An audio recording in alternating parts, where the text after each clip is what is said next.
Hello everyone and welcome to an interview with Mr. Rajesh Talwar. This is your host Ananya Sharma. So this episode is a continuation of our part 1 in English. So Mr. Talwar, the book that we are discussing today, The Vanishing of Subhash Bose, The Mystery Unlocked, is a book which has not even been published yet. So do you think through this interview, our viewers might get the answers to the questions that they are finding and they might not buy the book later? Hi Ananya, it's good to be back with you and your team. And yes, you're quite right. I think this is the first episode we are doing, which is about a book which has not yet been published. So it's a different kind of an interview we are doing. And to answer your question, yes, the book is titled The Vanishing of Subhash Bose, The Mystery Unlocked. So am I going to unlock all the mysteries during the course of these episodes on this still to be published book? I'm going to unlock some mysteries, but not all.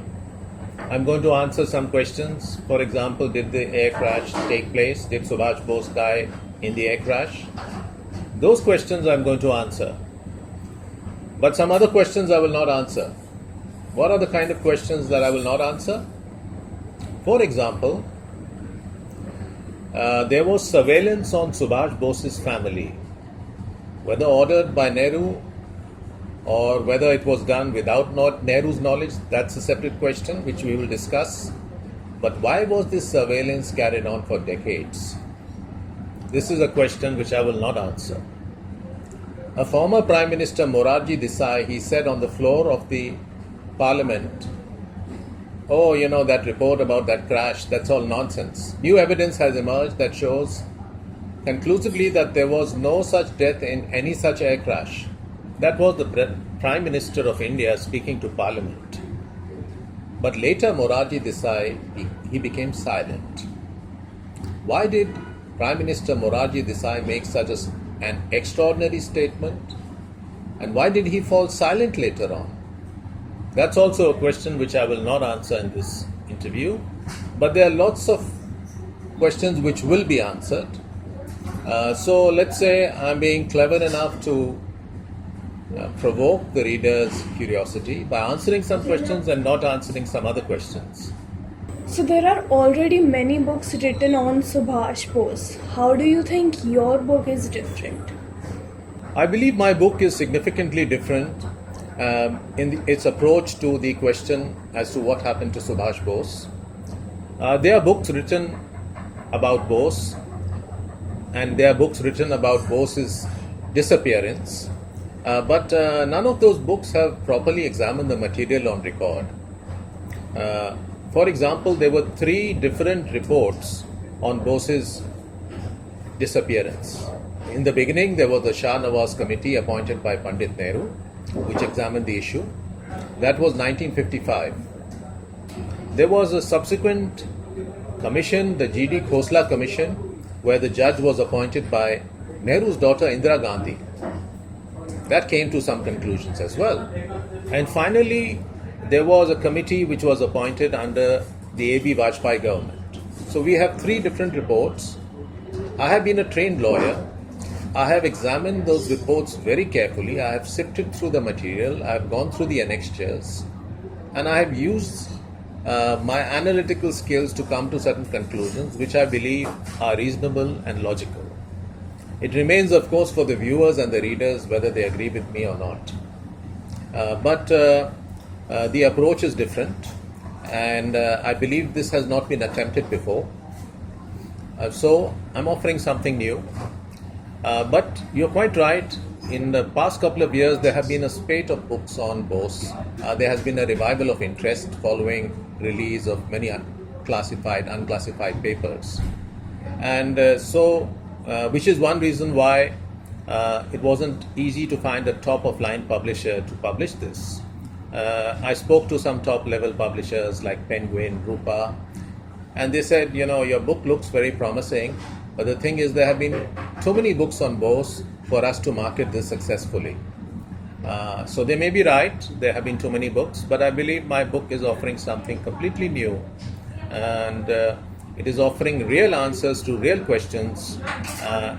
And I believe even during the course of these episodes, we will discuss some things where I will explain to you why I have come to certain conclusions. And I hope to convince the viewers of these episodes. So, can you tell us a bit about Bose's relationship with Gandhi? It was a complex relationship, Ananya. Both were great men. Both were fighting for the freedom of India. But both had different visions on how that freedom was to be attained. Unlike Nehru was, you can say, Gandhiji's protege. Some would call him his blue-eyed boy. But Bose was much more independent-minded.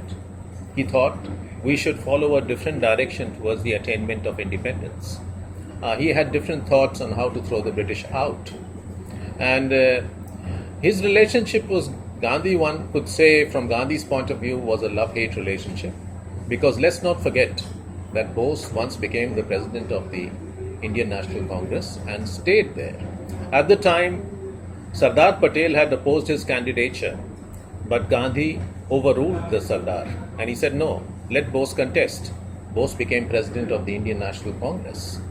In 1939, there were going to be fresh elections for the post of president of the Indian National Congress, and at that time, Bose decided to contest.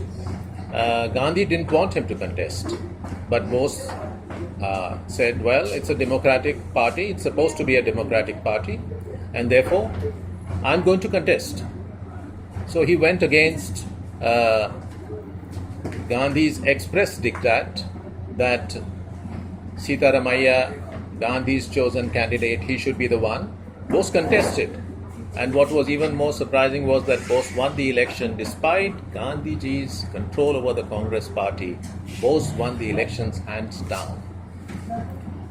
This was painful for Gandhi, who said Sitaramaiah's defeat is my defeat. And he created a situation where Bose was forced to leave the party. Bose left the party, but that did not mean that he became vindictive towards Gandhiji or that he hated Gandhiji. He understood Gandhi was following a different path. In fact, to Bose's great credit, one can say, the epithet father of the nation, which we use today for Gandhiji, that was first coined by Subhash Bose. And not only that was first coined by him, the second thing is that this epithet was given to him, given by Bose to Gandhi after Bose left the party. So clearly there was not much bitterness in Bose's heart and mind towards Gandhi, that he gave this great salutation.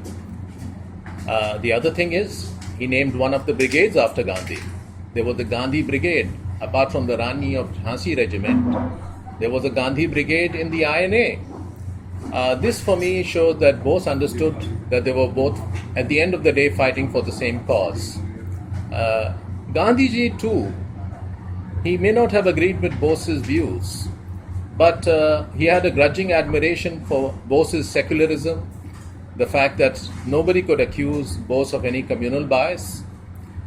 As a matter of fact, Anuj Dhar, he quotes somebody to suggest that once the partition took place and there were riots happening in Bengal, at the time Gandhi went on a fast and he requested Nehru to also go on a fast. Nehru said, that's just nonsense. I mean, why should I go on a fast? This is not going to help contain the violence. At that time, Gandhi said, I wish my other son was here. And clearly he was referring to Subhash Bose. Because had Subhash Bose followed the Mahatma's suggestion, possibly, and gone on a fast, the communal violence, the bloodletting in Bengal could possibly have been abated sooner. So their relationship was complex. They were both great stalwarts. Nehru's image building happened much later. And Bose was much more charismatic, much more of a national level leader than Nehru was at the time. Nehru was more in the line of a protege. Alright, so that was interesting. Can you tell us about Bose's relationship with Nehru also? Bose and Nehru, that's an interesting question. Well, today people might want to compare the two and say that, well, they're both great charismatic leaders. But the truth of the matter is that at the time of the years before our independence, Bose was far, far more charismatic than Nehru was. Nehru was much ahead of Bose in terms of mass popularity, in terms of being a mass leader.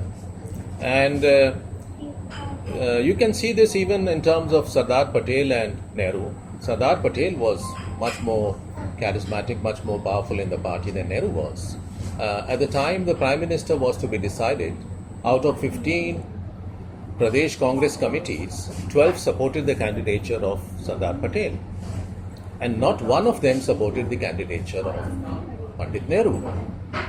But Nehru was Gandhiji's blue-eyed boy, and he said, well, Gandhiji is my candidate. He told Acharya Kriplani, please talk to Patel, ask him to withdraw his candidature. So the Acharya, he handed over a slip of paper and to the Sardar, and Sardar Patel signed, I withdraw my candidature, and that's how Nehru became Prime Minister of the country. So Nehru had no chance at all of becoming Prime Minister had Gandhi's hand not been on his shoulder. So that's one thing. Today's generation might start thinking that Nehru was such a great charismatic leader, but at the time, Nehru was not, one could say, center stage the way Bose was. And it's only later when the Congress propaganda machinery, it started to build up the image of Nehru that Nehru became such a well-known and prominent figure on the Indian national scene. In fact, one of Bose's brothers is reported to have written to his sister saying that now if you see the situation in India, you'll think that there were only two people who fought for Indian independence. One was Gandhiji and one was Nehru. Bose is completely sidelined. He's completely ignored. So that's one aspect of their relationship. They were both socialists. They were both good-looking men. One could say, possibly, to be fair, that Nehru was better looking than Bose. But Bose was taller. Bose was possibly a little stronger. And Bose had a more vibrant, more charismatic personality. Bose understood that Gandhiji, the Congress were fighting for the same cause of Indian independence. And to Bose's great credit, not only did he have a Gandhi brigade in the INA, he also had a Nehru brigade. Bose never forgot Nehru. Bose never omitted to give Nehru credit. The INA had a Gandhi brigade, a Rani of Jhansi brigade, a regiment, and a Nehru brigade. So, but the same could not be said of Nehru, because for many years, Bose's face was not even visible in Parliament. There was no portrait of Bose hanging in Parliament, which is extraordinary. Okay, so that was extraordinary. The fact that Bose's portrait was not put up in the central halls of Parliament. Why do you think that happened? I think I'll answer that question more fully in a subsequent episode. But I'll say this much, that it could not have been by oversight.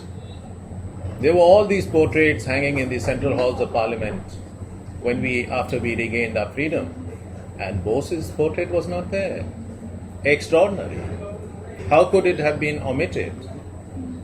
How could Nehru not have been aware that Bose's portrait is not there? The omission was deliberate. There's no doubt in my mind about that, and there should not be a doubt in the mind of any viewer who is watching this episode. Bose deserved a prominent portrait at a prominent place in the halls of Parliament. That cannot be denied. Not only Bose, but the INA was not honoured in the central halls of Parliament. I won't even say this is a question of one or two portraits. The Rani of Jhansi regiment under the INA was a unique phenomenon in those years. I see only 2-3 years ago, we sent an Indian all-woman regiment to do peacekeeping in Liberia, and there was a lot of hoo-ha about it. Oh, this is fantastic. You know, it's an all-woman police regiment for the first time in the history of peacekeeping. We are talking here of 60 years before, where Bose founded the Indian National Army. There was nothing like that in the world. An all-woman, female Rani of Jhansi regiment. It was extraordinary. And these were young women who had come from Singapore, from Malaysia, from India, who had joined the Indian National Army. They didn't deserve one or two portraits. They deserved an entire wall of the Indian Parliament. We don't respect them. We don't respect Bose. How could this happen? How could Nehru allow this? This is a shameful blot on our history. So there could be some reasons for this. We will discuss those later. But I think this is greatly symbolic of the fact that we've ignored certain contributions. And this is also forming part of the theme of the book. So in the book there is some story related to the rats. I didn't fully understand it, and I don't see quite the relevance. So could you throw some light on that? That's a great follow-up question, Ananya. In fact, it's related to what I was just telling you. There's this story right at the outset of the book, a kind of parable really. This talks about a house. There's a big house in which there are some brown mice that are living. The mice fight with each other, they squabble occasionally, they even turn violent. But by and large, they are a prosperous community, they are well fed, well clothed, in a manner of speaking. And they're all living happily. And then from a neighboring house, there are some white rats, big white rats. They decide that this is a good territory for us, it's a good place for us to occupy. So they come, and because they are bigger, they are stronger, they are more aggressive, they manage to gain custody of this house where the brown mice live. And years pass on, the white rats get fatter and fatter, the brown mice get thinner and thinner, and then some of the brown mice, they decide to rebel. So within the house, there are some brown mice who start civil disobedience movement, non-violent movement, white rats leave the house movement. But there are some mice who actually go out of the house, who fight from outside. They go out of the house and they start shaking the foundations of the house from outside. And they shake it a lot. Eventually, the white rats decide to leave. They have fattened themselves sufficiently, and they think, well, it's too much of a nuisance with the brown mice both inside the house and outside the house. Inside the house and outside. So they decide to leave. They leave. Once they leave, the brown mice who are inside the house, they celebrate and they say, oh, well, we got them to leave. We threw out the white rats. But they don't give credit to the mice who were shaking the house from outside. So this is the story of our independence. There was a fight going on within the country, which was being led by the Congress. But there was also a fight being led outside the country, which was being led by the Indian National Army. So we need to share credit. I would be the last person to say we don't need to give credit to Gandhi, we don't need to give credit to Sardar Patel, we don't need to give credit to Nehru. They are all very deserving of credit. Their contributions are immense, huge.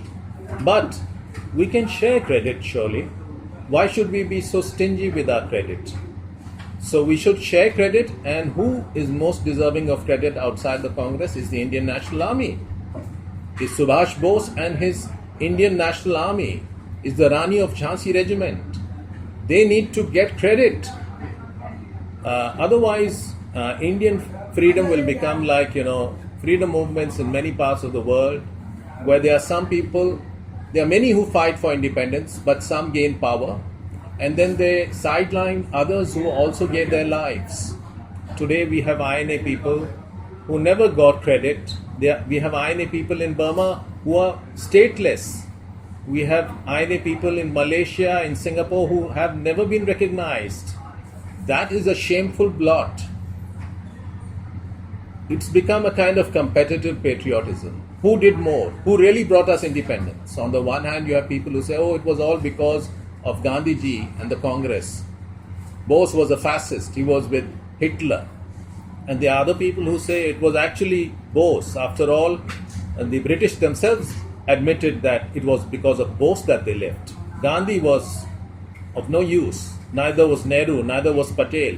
Why do we have to go into this competitive patriotism? There is enough credit to share. We should share the credit. We should say, you did great, and they also did great. So this parable is basically a story of our independent history, that as far as it appears, the white mice inside the house, they gained power, and sad to say, the white mice outside the house were sidelined.